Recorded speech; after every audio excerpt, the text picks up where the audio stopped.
Bangladesh football ফেডারেশনে দীর্ঘ ৬ বছর সভাপতিত্ব করেছেন কাজী সালাউদ্দিন। গত বছর বাফুফের সভাপতিত্ব থেকে সরে দাঁড়ান তিনি। নতুন নির্বাচিত সভাপতি হিসেবে দায়িত্ব নেন তাবিথ আউয়াল। বাফুফের সভাপতিত্ব ছাড়লেও সাফের নির্বাচিত সভাপতি কাজী সালাউদ্দিন।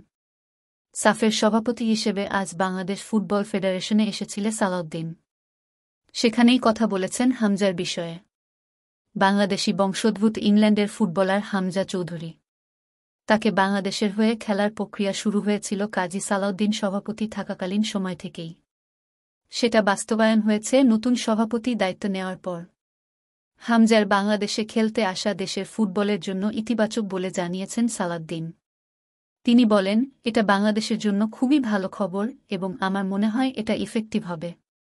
হামজা বাংলাদেশে খেলতে আসলে তার দেখাদেখি আরও ফুটবলাররা বাংলাদেশের হয়ে খেলার আগ্রহ পাবে বলে মনে করেন বাফুফের সাবেক বস।